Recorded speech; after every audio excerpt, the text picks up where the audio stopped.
Antum tuh batu itu, ya kalau kita lihat kerasnya luar biasa, tapi hati kita itu kan bukan dibuat dari batu.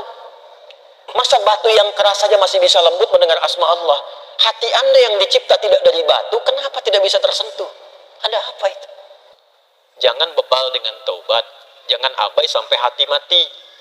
Ya, kalau sudah hatinya mati susah nanti. Jadi ada dua sahabat, dua orang. Yang satu menzalimi kawannya sampai dihisab di hari kiamat. Yang satu pengen nuntut pada Allah.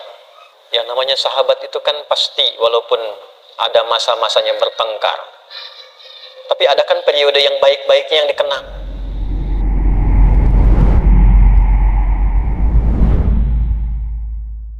Kita diminta oleh Allah Subhanahu wa Ta'ala, oleh Rasulullah SAW untuk sadar diri. Jangan-jangan selama ini ada banyak maksiat yang pernah dikerjakan, masih ada peluang untuk bertaubat. Walaupun itu sebagai dosa besar, sepanjang ajal belum tiba, cepat taubati. Dekati Allah Subhanahu wa Ta'ala. Jadi nyambung semua dari bacaan sholat subuh tadi. Saya tidak pernah janjian dengan Ustaz Amiruddin untuk imami tadi. Tidak tahu saya. Tahu-tahu yang dibaca surat itu, ayatnya itu nyambung dengan apa yang kita bahas. Jangan bebal dengan taubat, jangan abai sampai hati mati. Ya, kalau sudah hatinya mati susah nanti. Alam ya'ni lil ladzina amanu an takhsha'a qulubuhum li dzikrillah wa ma nazala minal wa la yakunu kal ladzina utul kitaba min fatala 'alaihimul amadu faqasat qulubuhum. Kalau sudah dapat hidayah kata Allah di surat Al-Hadid, hadid itu besi. Besi sekuat-kuatnya masih bisa lunak. Hati antum itu bukan dari besi, masa nggak bisa lunak? Hah? Batu itu sekeras-kerasnya masih bisa tasbih, masih bisa pecah kalau mendengar asma Allah. Makanya keluar air. Ada air terjun macam-macam dari batu itu mendengar asma Allah itu pecah itu. Keluar. Ini bab iman ya. Bab iman. Kalau mau ditelusuri pakai akal silahkan. Ya. Silahkan. Kok bisa? Karena keluar air. Siapa yang perjalankan air di situ, Joni? Kok bisa masuk ke situ? Kok bisa keluar?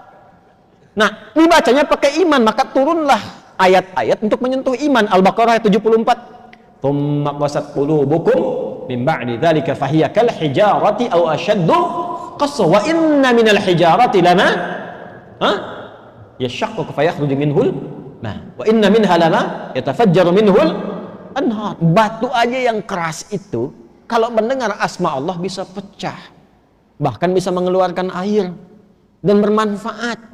Antum itu batu itu, ya kalau kita lihat kerasnya luar biasa, tapi hati kita itu kan bukan dibuat dari batu. Masa batu yang keras saja masih bisa lembut mendengar asma Allah? Hati Anda yang dicipta tidak dari batu, kenapa tidak bisa tersentuh? Ada apa itu? Nah ternyata maksiat itu bisa membuat hati keras melebihi batu. Waktunya yang paling ideal bertobat diantaranya itu 10 hari pertama bulan Dzulhijjah. Karena pada saat itu rahmat Allah diturunkan. Ampun ditebarkan. Ya. Kalau ada orang masih belum mampu untuk menyebut asma Allah dan beristighfar di waktu itu, kita doakan. Makanya doakan secara terbuka. Allahumma ighfir ummata Muhammad sallallahu alaihi wasallam. Allahumma arham ummata Muhammad sallallahu alaihi wasallam. Allahumma aslih ummata Muhammad sallallahu alaihi wasallam. Allahumma farrij ummata Muhammad sallallahu alaihi wasallam. 4 ini baca. Biasakan baca. InsyaAllah kalau kita biasakan, itu berpeluang besar mendapatkan syafaat di sisi Allah Subhanahu wa Ta'ala. Syafaat. Dari mana taunya? Bukan lu taati itu. Itu ada ilmunya. Ada riwayat yang tersambung sampai di bab Yaumul Hisab. Jadi ada 2 sahabat, 2 orang. Yang satu menzalimi kawannya. Ya, zalimi gitu sampai dihisab di hari kiamat. Yang satu pengen nuntut pada Allah. Yang namanya sahabat itu kan pasti walaupun ada masa-masanya bertengkar, tapi ada kan periode yang baik-baiknya yang dikenang. Makanya Sayyidina Ali bin Abi Thalib radhiyallahu ta'ala anhu pernah mengajarkan, kalau saling menyukai, ini menyukai dalam arti berteman baik ya.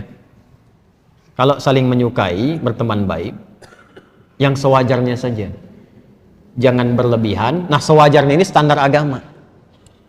Ya, standar agama itu tinggi sekali. Saling berbagi, saling memperhatikan dalam kebaikan, ya. Nah, sewajarnya itu yang dimaksudkan.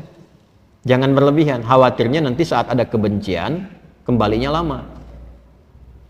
Tapi kalaupun tak suka, jangan berlebihan.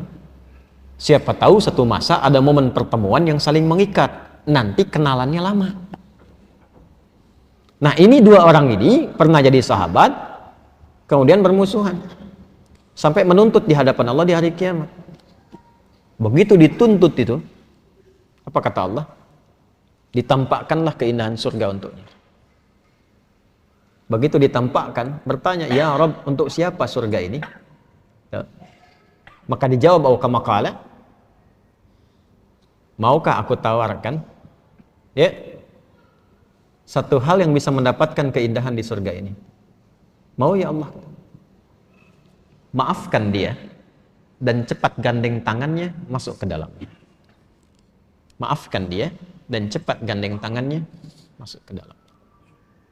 Maka ternyata amal soleh yang kita kerjakan itu untuk mengharapkan ridha Allah Subhanahu wa taala, itu berkenan diterima oleh Allah Subhanahu wa taala sampai bisa diizinkan oleh Allah untuk menggandeng sahabat-sahabatnya yang bermasa hidup dengan dia dalam kehidupan di dunia. Itu gambarannya. Dan itu nanti termasuk bagian dari ayat-ayat Quran yang di Quran surah ketiga Ali Imran ayat 133 sampai 134. Wasari'u ila maghfiratin min rabbikum wa jannatin 'arduhas samawati wal ardu 'iddat lil muttaqin. Siapa orang yang berpeluang mendapatkan surga seluas langit dan bumi itu? Alladzina yunfiquna fis sarai wal dharra wal kadhimina ghaidha wal 'afina 'anil nas. Wallahu yuhibbul muhsinin. Karena itu kita mesti melatih hati. Ya, supaya kebaikan itu meluas, jangan pada diri pribadi saja. Kalau mau soleh, bagus, tapi jangan kurangi kesolehan dengan banyak mencela orang, supaya banyak salah keluar juga nanti. Lebih baik kita doakan. Dan kita tidak dituntut untuk hasil dari mereka, yang penting kita ikhtiar. Nah, 4 ini tadi. Allahumma ighfir ummata Muhammad. Allahumma ighfir ummata Sayyidina Muhammad SAW. Allahumma arham ummata Sayyidina Muhammad SAW. Allahumma aslih ummata Sayyidina Muhammad SAW. Allahumma fardij umat Sayyidina Muhammad SAW. 4 ini biasakan. Ya Allah, mohon ampuni dosa-dosa umatnya Nabi Muhammad SAW. Ya Allah, mohon sayangi umatnya Nabi Muhammad SAW. Ya Allah, mohon perbaiki keburukan-keburukan atau kekurangan umatnya Nabi Muhammad SAW. Yang keempat, ya Allah, mohon bahagiakan umatnya Nabi Muhammad SAW.